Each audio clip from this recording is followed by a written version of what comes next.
isaarratti galataratti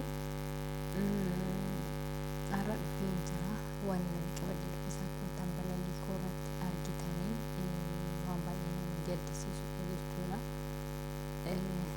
Maaliif namni yeroo fayyaa qabu qofadha kan wanti hundinuu namatti bareedu, wanti hundinuu namatti mul'atu. Fayyaan bakka waanuma xiqqoodha jechuudha, waan nama ajaa'ibu. Akkuma tambalaa irratti argitanii obboleessi keenya kuni kaleessa innis akkuma keenya fayyaa qaba ture, akkuma keenya deemaa ture, akkuma keenya hojjetaa ture, akkasuma doktorii ture jechuudha. Egaa doktoriin rabbiidha. Doktoriin nama waa ofiin godhu doktoras ta'u jechuudha. Kanaafiyyuu haa ta'u malee ammaaf immoo baay'ee rakkatee dhukkuba faanaa akkasuma immoo dhibeen isaa kun dhibee humnaa ol kan ta'e jechuudha. Agana kan hin jedhamne tiruu lama jechuun baay'ee ulfaata jechuudha. Kulantii lama isaayyuu dhukkubaadhaan kan dubbatamu jechuudha. Jechuun lamaan isaayyuu dhukkubsatu jechuun namni kuni lubbuudhaan jiraachuun isaayyuu rabbitu isa eegaa jira jechuudha. Ammas rabbi isaayyuu nama kana egaa kun ta'ee otoo jiruu immoo yaalliin gara biyya alaatiitti akka isaaf taasifamu akkuma godhamee jiru ta'ee maallaqni immoo aga sana isaaf mana kimitii isaa ajajan sana namni kun hin qabu guuttachuu dadhabee jira waan ta'eef uummanni sabni Oromoo egaa bakka jirtan maratti nama isa fayyaa qabuuf haala beekamuun haalaan beekamuun nama isa harki miilli fayyaa qabaatee jiru maallaqa ni kenninaaf yookiin ni gargaara jechuudha. Osoo kun ta'ee jiru kun immoo baay'ee kan nama gaddisiisudha. Nama isa kaanirraan adda jechuudha. Agana kan hin jedhamne addadha jechuudha. Namni kun dhibee lama dhukkubsachuu jechuun wanti lama qaama isaa keessaa wanti lama miidhamee jiraachuu jechuun yaani baay'ee waan ulfaatudha.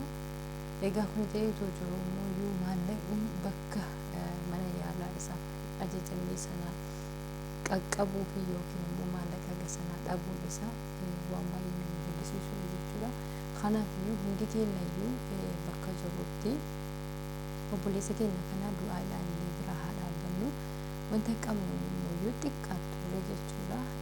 Wantoota nama barbaachisa wanta bu'aa hin qabne wanta faayidaa hin qabnetu maallaqa keenya baasnee balleessina waan ta'eef obboleessa keenya kana immoo bira dhaabannee waan qabnu birrii 10 taatu 5 taatu 20 taatu sanaa olis ta'uu obboleessa keenya kanaaf walirratti birrii takka waan taane gaafa walirratti dhufee obboleessa keenya kanaaf bu'aa tokko qaba jechuudha. Obboleessa keenya kanaaf qawa tokko duuche jechuudha.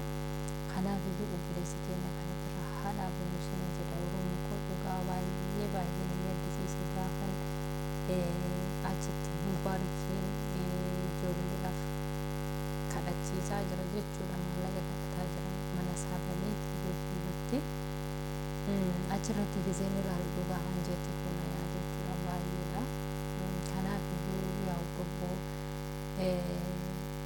boru maal akka nu eeggatu hin beeknu har'a nutti fakkaata maleedha.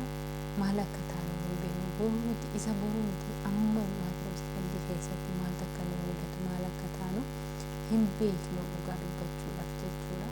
Kanaafiyyuu obboleessi keenya kana bira haa dhaabbannu isin jedha biyyoota koo namni kun fayyee raawwatee qaama isaa duriitti deebi'ee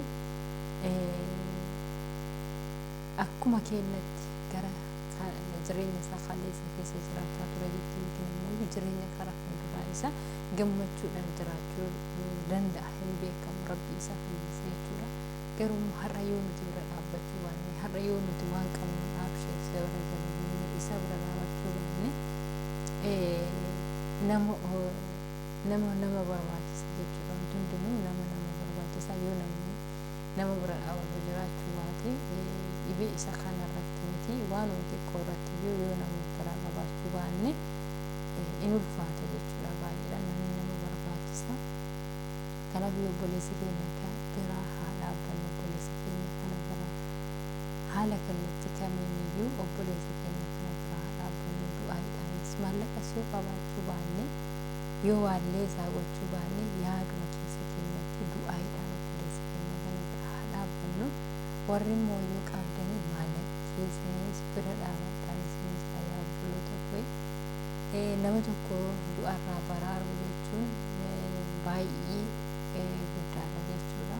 Kanaaf kan hundi keessan yoo beektanii haala inni itti keessa jiru kun akkuma miidiyaa irratti argaa jirtanii mana mubaarikuu sammuu yoo dhattanii argitanii akkuma beekamu namoonni baay'een viidiyoo waraabanii lakkisaa jiran irraa tiktookii irrattis yuutuubii irrattis arguu dandeessanii waan anjatti namaa nyaatu jechuudha. Dhugaa dubbachuudha.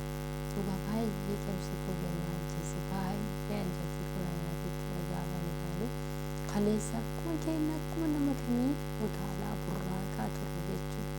Har'a immoo yuugaa gadi nama qabdi dhibee waan ta'eef gadi nama qabdi waan ta'eef gadi jedhee akkasittiin bakka sana ol jechuullee dadhabee achitti immoo wanti beekamoo yaaddoo isatti ta'ee maallaqa dhabuun isaa kan ittiin mana yaalaa sana deemee itti yaalamu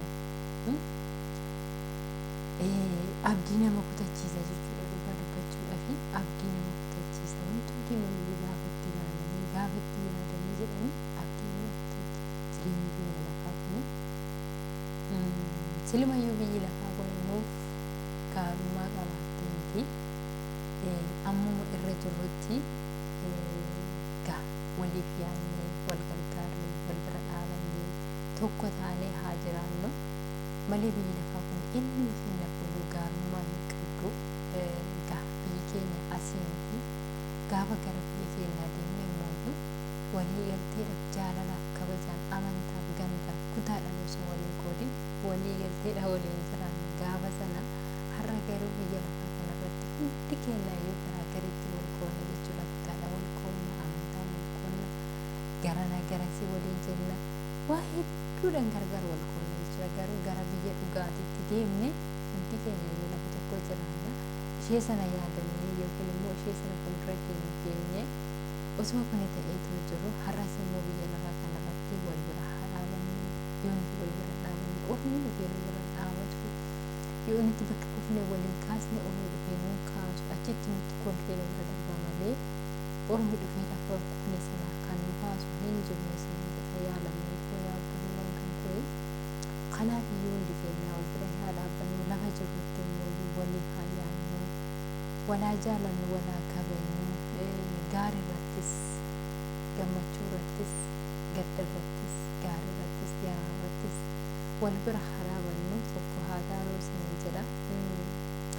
Namoonni baay'een keenya hir'ina namaa odeessuu malee kan keenya maal akka ta'e hin beeknu. Balleessa namaa odeessuu malee kan keenya maal akka ta'e hin beeknu. Eebilu akkas ta'e jechuu malee nuti maal taane hin jennu ofii ilaallu jechuudha. Kanaaf iyyuu kana hundumaa keessaa yoo rakkoo habaasu rakkoo habaaruu jaalalaa fi tokkummaa rakkoo haa kennuun isiniin jedha. Baay'inni keenya jecha namni hin qabne yookiin gocha namni hin qabne namarra kaa'uudhaaf adeemu jechuudha.